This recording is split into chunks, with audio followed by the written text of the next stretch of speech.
தமிழ்நாட்டிலே தமிழ் இனத்தை அழிக்க வேண்டும் என்ற பாசிச கொள்கையின் காரணமாக இங்கு வந்து மத்திய அமைச்சர் தர்மேந்திர பிரதான் சொல்கிறார், மும்மொழி திட்டத்தை ஏற்றுக்கொள்ளாவிட்டால் தமிழ்நாட்டுக்கு ஏற்கனவே நிலையில் இருக்கக்கூடிய ஏற்கனவே தந்து கொண்டிருக்கக்கூடிய 2000 கோடியை தரமாட்டோம் என்று சொன்ன போது யாருக்கு அந்த துணிச்சல் இருக்கு?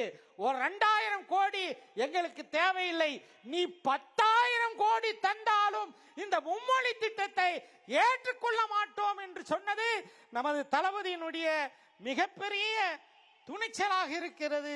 இதை தொடர்ந்து கர்நாடகத்திலே, தெலுங்கானாவிலே, பஞ்சாபிலே முதல்வர்கள் இதை எதிர்ப்பு தெரிவித்திருக்கிறார்கள். ஏன்? ஹிந்தியினுடைய ஹாட்லேண்ட் இதயம் என்று சொல்லக்கூடிய உத்தரப்பிரதேசத்தினுடைய சட்டமன்றத்தில் போஜ்பூரி அழிந்துவிட்ட அந்த போஜ்பூரியை உயிர்ப்பிக்க வேண்டும் என்ற குரல் எழுந்திருக்கின்றது என்றால் அது இந்த திராவிட மாடல் ஆட்சியினுடைய பலன் என்று சொன்னால் அது மிகையாகாது.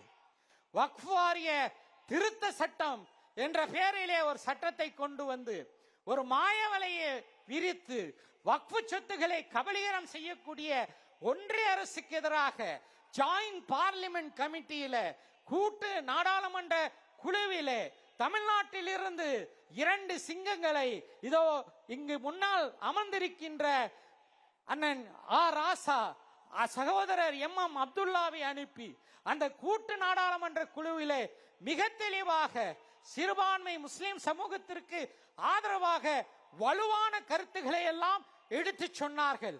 44 திருத்தங்களை சொன்னார்கள்.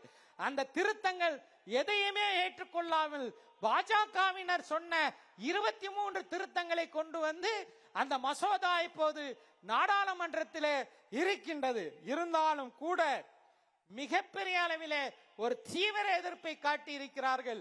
நாளை இந்த வக்ஃப் திருத்த சட்டம் நீதிமன்றங்களிலே எதிர்க்கப்படும் போது ராசாவுடைய அப்துல்லாவுடைய திமுகவினுடைய இந்த வாதங்கள் வக்ஃப் வாரிய திருத்த சட்டத்தை புதைக்குழிக்கு அனுப்புவதற்கு வழிவகுக்கும் என்று சொல்லிக் கொள்வதிலும் நான் மகிழ்ச்சி அடைகின்றேன்.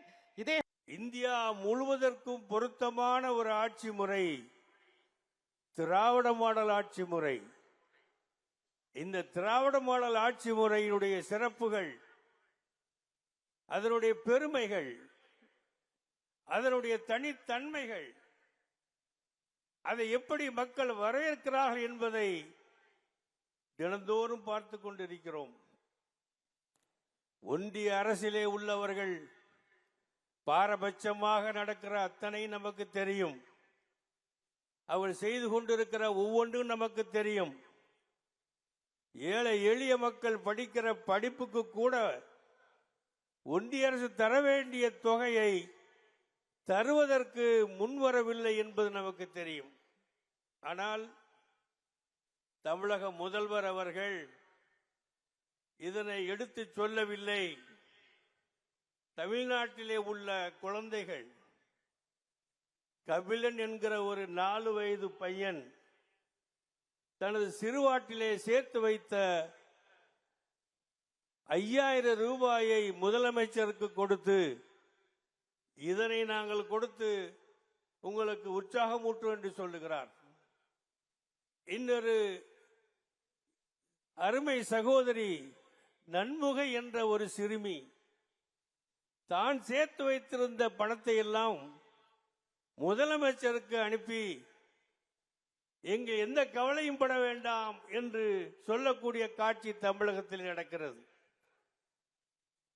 இன்னொரு தம்பி கன்னியாகுமரியிலே அருமை சகோதரர் துணை முதலமைச்சர் அவர்கள் சென்றிருக்கிற நேரத்திலே ஜாக்குலின் என்கிற அந்த அருமை தம்பி தான் சேர்த்து வந்திருந்த பணத்தை எல்லாம் இவருக்கு அனுப்பி தமிழக அரசுக்கு நாங்கள் உதவ தயாராகிறோம் என்று பத்திரிகையிலே செய்திகள் வந்து கொண்டே இருக்கிறது. இதை ஏன் இங்கு நான் குறிப்பிட்டு சொல்ல விரும்புகிறேன் என்று சொன்னா, மத்தியிலே ஆட்சி செய்யக்கூடியவர்கள், ஆட்சியில் உள்ளவர்களுக்கு, தமிழக அரசுக்கு ஆற்ற வேண்டிய கடமையை, தர வேண்டிய தொகையை, கொடுக்க வேண்டிய பங்கை மறுத்து கொண்டிருந்தாலும் அதை பற்றி தமிழக மக்கள் யாரும் எதிர்ப்பார்களே தவிர அதை பற்றி எவரும் கவலைப்பட போவதில்லை. தமிழக அரசை நடத்துவதற்கு தமிழ்நாட்டிலே உள்ள ஒவ்வொருவரும் தங்களுடைய கான்ட்ரிபியூஷனை, தங்களுடைய பங்களிப்பை செய்து உங்களுடைய கையை உயர்த்துவார்கள். இந்த சிறு முகைகள், தம்பிமார்கள், தங்கைமார்கள் தாங்கள் சேர்த்து வைத்த சிறுவாட்டு பணத்தை உங்களுக்கு கொடுத்து உங்களுக்கு உற்சாகம் ஊட்டுக என்று சொன்னா, அப்படிப்பட்ட தமிழகத்தை நீங்கள் உருவாக்கி இருக்கிறீர்கள். இதுதான் தமிழகம். இப்படிப்பட்ட தமிழகம்தான் திராவிட மாடல் ஆட்சியை நீங்கள் செய்து கொண்டிருக்கிறீர்கள். இந்த திராவிட மாடல் ஆட்சியுடைய தொடர்ச்சி ஏதோ தமிழ்நாட்டிலே மட்டும் நிற்க போவதில்லை. இந்தியா முழுவதுக்கும் சென்று மக்களை வென்று புதிய சரித்திரத்தை படைக்கிற காலத்தை நாம் பார்ப்போம். அதுல எந்த சந்தேகம் கிடையாது. நீண்ட நேரம் நான் பேச முடியாது.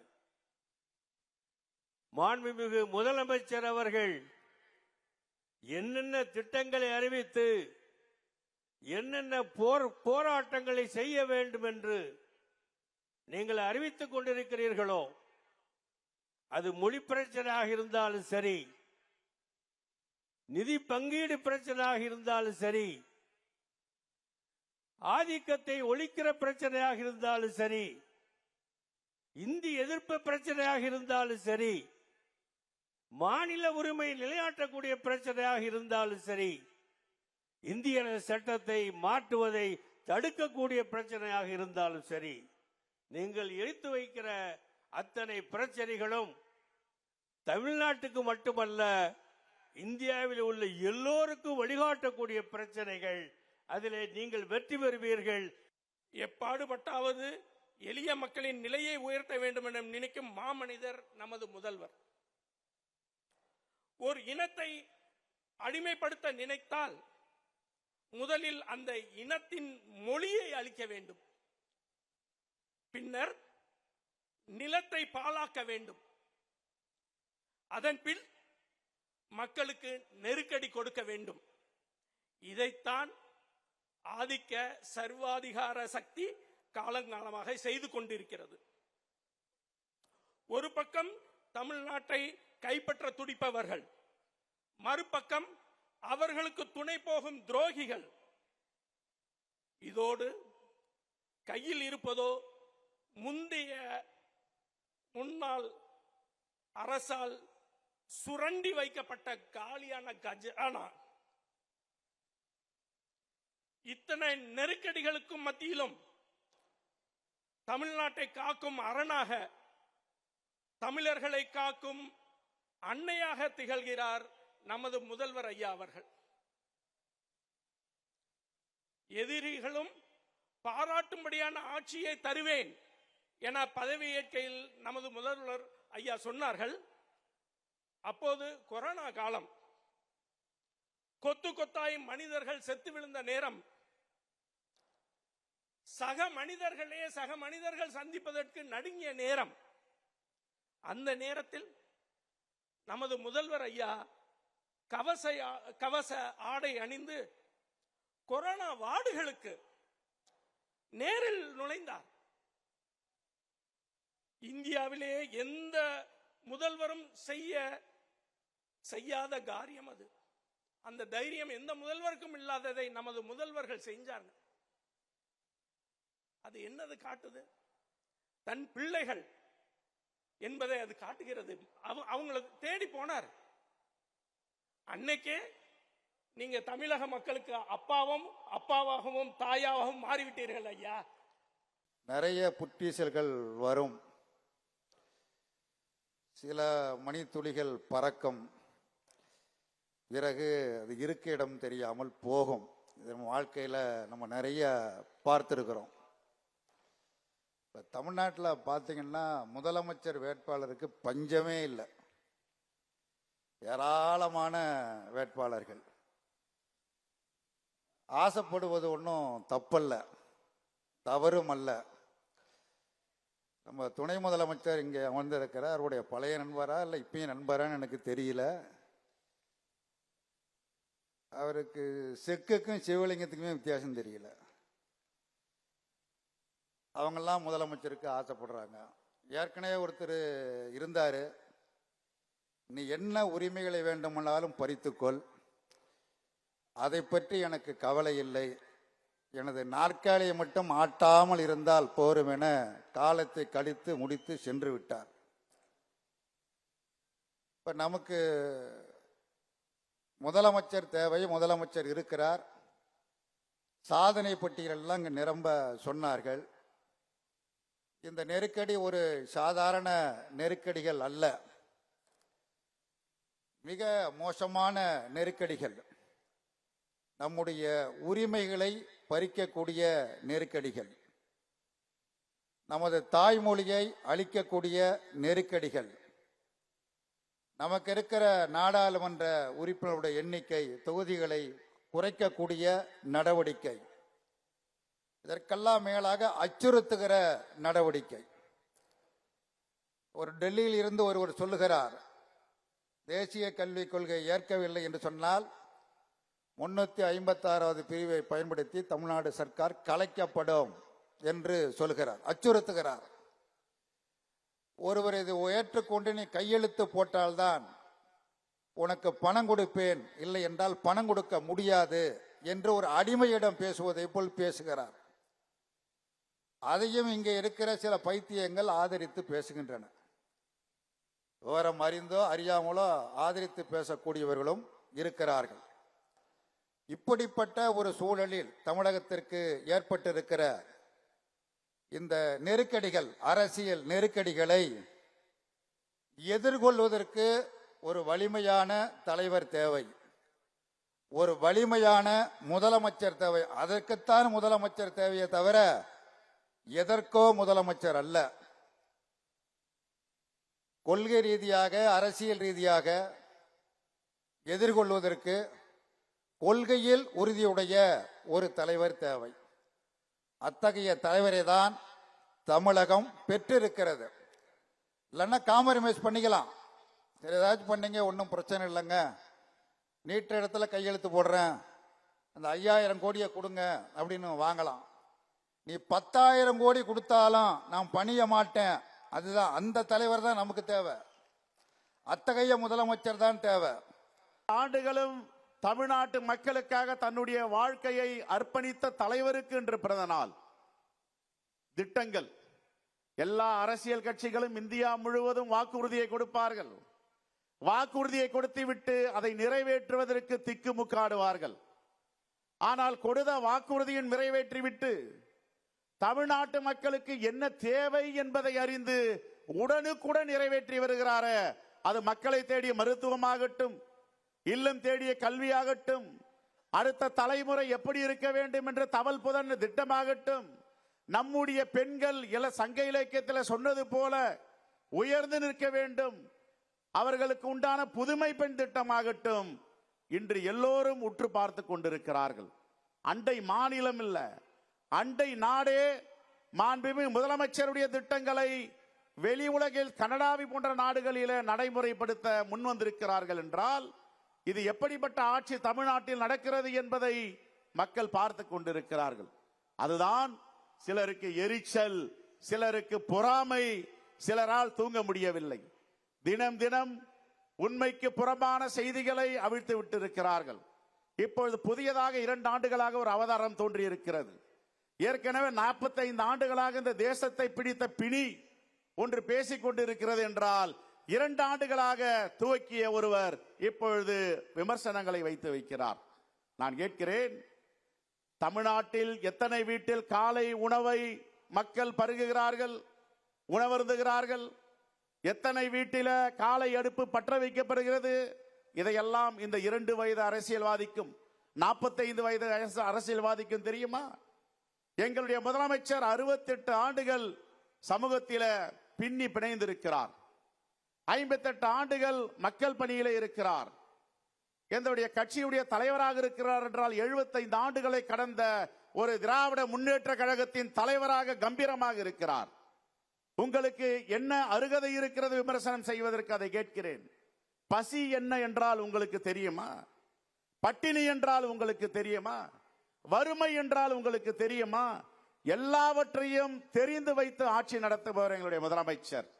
நான் கேட்டுக்கிறேன், ஒரு 45 ப்ரோ, அவர் பேர் ப்ரோவா, இன்னொரு வயது 2 வயது ப்ரோ பேசிக் கொள்ளுகிறார்கள். வாட் ப்ரோ, இங்க என்ன நடக்குது ப்ரோ என்றார். அந்த ப்ரோக்கெல்லாம் பசியை பற்றியும் தெரியாது, பட்டினியை பற்றியும் தெரியாது, வறுமை பற்றியும் தெரியாது, தமிழ் பெண்கள் தலை நிமிர்ந்து இருக்க வேண்டியதை பற்றி தெரியாது. ஆனால் எங்களுடைய முதலமைச்சர் அதை அறிந்திருக்கிறார், புரிந்திருக்கிறார். ஆகவே கருணை உள்ளத்தோடு கஜானா காலி பண்ணிட்டு சென்றாலும் பரவாயில்லை, நான் நிதி மேலாண்மையோடு என்னுடைய மக்களுக்கான பணியை தொடர்ந்து செய்வேன் என்று ஆட்சியை கம்பீரமாக நடத்தி கொண்டிருக்கிறார். இது என்ன, நீங்கள் எல்லாம் ஏற்கனவே இருந்த தலையாட்டி பொம்மை முதலமைச்சர் என்று நினைத்தீர்களா? நீங்கள் காட்டும் கோப்புகளில் எல்லாம் கையெழுத்திட்டு விடுவார். ஒரு பக்கம் சிபிஐ வைத்து மிரட்டுவேன், ஒரு பக்கம் இடியை வைத்து மிரட்டுவேன், இன்னொரு பக்கம் இன்கம் டாக்ஸை வைத்து மிரட்டுவேன், இன்னொரு பக்கம் தேர்தல் ஆணையத்தை வைத்து மிரட்டுவேன் என்று. அப்படிப்பட்ட முதலமைச்சர் அல்ல எங்களுடைய முதலமைச்சர். முத்தமிழறிஞர் கலைஞருடைய மறுமுகம்.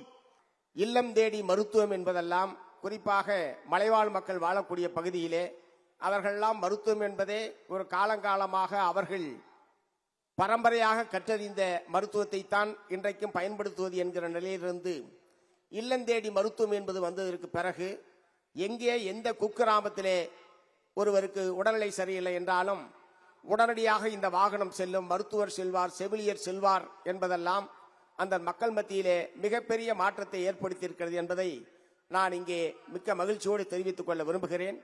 அவரை அப்பா என்கிற ஒரு செயலியை இப்போது உருவாக்கி இருக்கிறார்கள். கல்லூரி மாணவிகளுக்கு 1000 ரூபாய் மாதந்தோறும் என்பது பெத்த அப்பா கூட யாரும் தர்றதில்லை. மாசம் மாசம் எதுக்கு பொம்பளை பிள்ளைக்கு 1000 ரூபாய் பணம் மாசம் மாசம் என்கிற முறையில் தான் பெத்த அப்பா கூட கேட்பாரு. ஆனால் நம்முடைய முதலமைச்சர் அவர்கள் மாதந்தோறும் 1000 ரூபாய் அவர்கள் கேட்காமலேயே அவர்களுடைய வங்கி கணக்கு செல்லும் என்று சொல்லி நீங்கள் படித்தால் மட்டும் போதும் என்கிற அளவுக்கு இப்படி பல புதுமையான திட்டங்களை தமிழகத்திலே நடைமுறைப்படுத்தி கல்வியிலே குறிப்பாக பெண் கல்வியில் ஒரு மிக முக்கியமான புரட்சியை ஏற்படுத்தக்கூடிய வகையில் இப்படி பல நல்ல திட்டங்களை நிறைவேற்றி இருக்கிறார். இந்த திட்டங்கள் தொடர்ந்து செயல்படுவது என்பது தமிழ்நாட்டினுடைய முன்னேற்றத்திற்கு, தமிழக மக்களுடைய முன்னேற்றத்திற்கு நிச்சயமாக மிகச்சிறந்த பலனை அளிக்கும் என்பதை நான் மார்க்சிஸ்ட் கம்யூனிஸ்ட் கட்சியின் சார்பில் இங்கே தெரிவித்துக் கொள்ள விரும்புகிறேன். அதை போலவே ஒன்றிய பிஜேபி அரசாங்கம் உழைப்பாளி மக்கள் போராடி பெற்றிருக்கக்கூடிய ஏராளமான உரிமைகளை எல்லாம் பறிக்கத்தக்க வகையில் 4 தொகுப்பு சட்டங்களாக உருவாக்கி இன்றைக்கும் அது இருந்து கொண்டிருக்கிறது. இந்த சட்டங்கள் எல்லாம் இன்றைக்கு 4 தொகுப்பு சட்டங்கள் என்பது இன்றைக்கு நடைமுறைப்படுத்தப்படாமல் இருக்கிறது என்று சொன்னால், சிஐடி, தோமுசா உள்ளிட்ட மத்திய தொழிற்சங்கங்கள் எல்லாம் சேர்ந்து ஒரு ஒன்றுபட்ட கூட்டு எதிர்ப்பை தெரிவிக்கிற காரணத்தினாலே தான் அந்த தொழிலாளர் விரோத சட்டங்கள் என்பது இன்றைக்கு வரைக்கும் நடைமுறைப்படுத்தப்படாமல் நிறுத்தி வைக்கப்பட்டிருக்கிறது. இத்தகைய தொழிலாளர் உரிமைகளை பாதுகாப்பதிலேயும் தமிழக அரசு முக்கியமான பங்கை ஆற்ற வேண்டும். பார்லிமெண்டரி டெமோக்ரசி என்பது ரெப்ரசன்டேட்டிவ் டெமோக்ரசி என்பதுதான் மக்கள் பிரதிநிதித்துவ ஜனநாயகம் இது. எனவே இந்த தொகுதிகளின் எண்ணிக்கையை உயர்த்த வேண்டும் என்பதில் நமக்கு மாற்று கருத்தில்லை. ஆனால் இந்தியா முழுவதும் ஒரே அடிப்படையில் இந்த உயர்வு இருக்க வேண்டும். மாண்புமிகு முதலமைச்சர் அவர்கள் இதை முன்மொழிய வேண்டும்.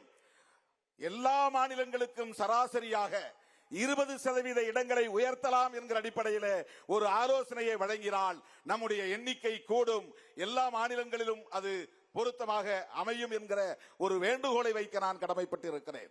இதை மறுக்க முடியாது, மறுவரையறை கூடாது என்று சொல்ல முடியாது. மக்கள் தொகை அடிப்படையிலே மறுவரையறை செய்யப்பட்டால் தமிழ்நாடு கடுமையான பாதிப்புக்குள்ளாகும், 8 தொகுதிகள் குறையும் என்கிற கணக்கை அண்ணன் அவர்கள் அண்மையிலே எடுத்து சொன்னார். இது பொய் என்கிற அடிப்படையிலே அமித்ஷா சொல்லிவிட்டு போயிருக்கிறார். மக்களை ஏய்ப்பதில் அவர்கள் வல்லவர்கள், அரசியல் கட்சிகளையே ஏமாற்றுவதில் வல்லவர்கள், கூடி பழகி அவர்களை அழித்தொழிப்பதிலே வல்லவர்கள். அப்படிப்பட்டவர்களின் கைகளில் இந்த நாடு சிக்கிக் கொண்டது. ஆகவே பகுத்தறிவு பகலவன் தந்தை பெரியார் முன்மொழிந்த சமூக நீதி அரசியலுக்கே வேட்டு வைக்கக்கூடிய ஒரு கும்பலின் கைகளில் ஆட்சி அதிகாரம் சிக்கியிருக்கிற சூழலில் எல்லா வகையிலும் நமக்கு ஆபத்து சூழ்ந்திருக்கிறது. எனவே தமிழ்நாடு என்கிற அளவில் மட்டுமில்லாமல் தேசிய அளவிலே பரந்த பார்வையோடு அனைத்து தேசிய இனங்களின் நலன்களை முன்னிறுத்தி அவர்களை எல்லாம் ஒருங்கிணைக்க வேண்டிய மிக பெரும் பொறுப்பு நம்முடைய முதலமைச்சர். பகுத்தறிவு பகலவன் தந்தை பெரியாரின் கருத்தியல் வாரிசு, பேரறிஞர் அண்ணாவின் மடியில் வளர்ந்தவர், முத்தமிழறிஞர் கலைஞர் அவர்களின் பாசறையில் வளர்ந்தவர், ஒரு கருத்தியல் வாரிசாக இன்றைக்கு அரசியல் களத்திலே துணிந்து சனாதன சக்திகளுக்கு எதிராக போர்க்குரல் எழுப்பிக் கொண்டிருக்கிற அண்ணன் அவர்கள் தேசிய இனங்களின் ஒருங்கிணைப்பை முன்னெடுக்க வேண்டும் என்கிற வேண்டுகோளை வைத்து அவர் எடுக்கிற அத்தனை முயற்சிகளுக்கும் விடுதலை சிறுத்தைகள் உற்ற துணையாக இருப்போம். 15வது வயதில் இன்றைக்கு எல்லா விதத்திலும் சூழ்ந்து வருகிற அபாயங்கள், நெருக்கடிகள் முத்தரசன் சொன்னதைப் போல தமிழகத்தை வளைத்துக் கொண்டிருக்கின்றன. இந்தியை திணிப்போம் என்ற மூர்க்கத்தனமான வெறியோடு நாங்கள் மும்மொழி கொள்கையை நீங்கள் ஏற்காவிட்டால் உங்களுக்கு கொடுக்க வேண்டிய 4,918 கோடி ரூபாய் தரமாட்டோம், ஒருங்கிணைந்த கல்வி திட்டத்துக்கு தரமாட்டோம், 100 நாள் வேலை திட்டத்துக்கு தரமாட்டோம். நீங்கள் என்ன டெல்லி பாதுஷாக்கள், எஜமானர்கள், நாங்கள் கொத்தடிமைகளா? நல்ல உணர்வு ஒன்று ஏற்பட்டிருக்கிறது. ஏனெனில் பிரயாக் நகர் என்று சொல்லப்படுகிற அலகாபாத்தில் 3 மாதத்துக்கு முன்னால் இந்த சனாதன சக்திகளும் இந்துத்துவ கூட்டமும் ஒரு மாநாடு போட்டது. அந்த மாநாட்டிலே ஒரு பிரகடனம் வெளியிட்டார்கள் 32 பக்கத்தில். அந்த பிரகடனத்தில் இனிமேல் இந்த நாட்டை இந்தியா என்று அழைக்கக்கூடாது, எழுத்திலோ பேச்சிலோ இந்தியா இடம்பெறக்கூடாது, பாரத் என்றுதான் பெயர் வைக்க வேண்டும். தலைநகர் டெல்லியாக இருக்காது, அது வாரணாசிக்கு மாற்றப்படும். கிறிஸ்தவர்களுக்கும் இஸ்லாமியர்களுக்கும் ஓட்டுரிமை இனி கிடையாது. தமிழும் எந்த மொழியும் இங்கே வர முடியாது. இந்தியும் சமஸ்கிருதமும் தான் ஆட்சி மொழிகளாக இருக்கும். இது அவர்களுடைய பிரகடனம் அலட்சியப்படுத்துவதற்கல்ல, அந்த உள்நோக்கத்தோடு தான் ஒவ்வொரு செயலிலும் ஈடுபடுகிறார்கள். தொகுதி வரையறை பற்றி இங்கே பேசினார்களே, அந்த வரையறையை எதிர்த்து களமமைக்க நம்முடைய முதல்வருடைய குரலின் பின்னணியாக கேரளம் ஒலிக்கிறது, கர்நாடகம் ஒலிக்கிறது, ஆந்திரம் ஒலிக்கிறது, தெலுங்கானா ஒலிக்கிறது என்றால் எந்த திராவிட நாடு கனவு கண்டோமோ அந்த திராவிட பூமி இங்கே விழித்துக் கொண்டிருக்கிறது. அதை ஒன்று சேர்த்து அதற்கு தலைமை தாங்குகின்ற சகல தகுதிகளும் கொண்ட நம்முடைய முதலமைச்சர் இந்த முன்னணியின் மூலமாக இந்த தொகுதி வரையறை என்பது 71ஆம் ஆண்டிலே எதை பின்பற்றினீர்களோ அதே இலக்கணத்தை அப்படியே பின்பற்றுங்கள் என்று சொல்லிவிட வேண்டும். ஆட்சிக்கு வந்தவுடன் குழந்தைகளுக்கு இலவச உணவு திட்டம், மக்களை தேடி மருத்துவம், நம்மை தேடி 48, எல்லோரும் அர்ச்சகராகலாம் என்பதை சட்டத்தில் இருப்பதை செயல்படுவோம் ஆக்கியது. கடைசியாக முதலமைச்சர் மருந்தகங்கள் அதையும் அறிவித்து விட்டார். ஆகவே இவ்வளவு சாதனைகள் செய்திருக்கக்கூடிய நம்முடைய முதலமைச்சர் அவர்கள் நீடூழி வாழ வேண்டும், நின் கொற்றம் நீடிக்க வேண்டும், உன் அரசு நீடிக்க வேண்டும், 26 36 அதையும் கடந்து நீடிக்க வேண்டும்.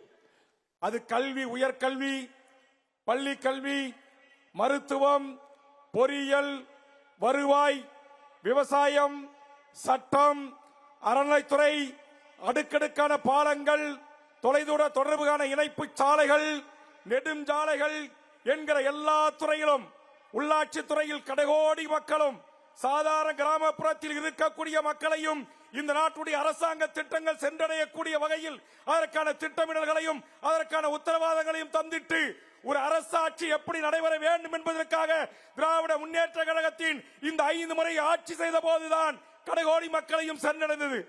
லட்சக்கணக்கான பெண்களுக்கு மகளிர் சுயஉதவி திட்டத்தில் தொடங்கி இன்றைக்கு லட்சக்கணக்கான மாணவர்களுடைய கல்வி உதவித்துறையில் இருந்து இல்லம் தேடி கல்வி, மக்களை தேடி மருத்துவம் என்று மகத்தான திட்டங்களால் எதிரிகள் இன்றைக்கு ஆச்சரியத்துடனும் ஆச்சரியக்குறியுடனும் பார்க்கிறார்கள். அதனால் தான் நம்மை பின்னோக்கி அழைப்பதற்காக கொண்டு வருகிறார்கள் புரியாத மொழி இந்தி. சமீப காலமாக குறிப்பிட்ட சில நாட்களில் மாண்புமிகு தமிழ்நாடு முதலமைச்சர் சீஃப் மினிஸ்டர் ஆஃப் தமிழ்நாடு என்று சொல்லக்கூடிய ட்விட்டர் பக்கங்களும் முகநூல் பக்கங்களிலும் நறுக்கு தெரித்தால் போல் அவர்கள் இடுகின்ற குறியீடுகள் பதிவுகள் இன்றைக்கு மோடியும் மோடியினுடைய சகாக்களும் பதில் சொல்ல வேண்டிய நிர்பந்தத்திற்கு ஆளாகி இருக்கிறார்கள். அதுதான் தமிழ்நாட்டில் இருக்கிற 39 நாடாளுமன்ற தொகுதிகளை குறைப்பேன் என்று சொன்னவர்கள் இன்றைக்கு தமிழ்நாட்டில் வந்து கோயம்புத்தூருக்கு வந்து சொல்லிவிட்டு சென்றிருக்கிறார். நம்முடைய தமிழ்நாட்டு திரைப்படத்திலே ஒருவர் வருவார் அல்லவா, அவரை போன்று காட்சி பொருந்தக்கூடிய அவர் சொல்லியிருக்கிறார், தமிழ்நாட்டில் கண்டிப்பாக 39 தொகுதிகளை நாங்கள் மறுசீரமைப்பில் குறைக்க மாட்டோம் என்று சொல்லுகிறார்.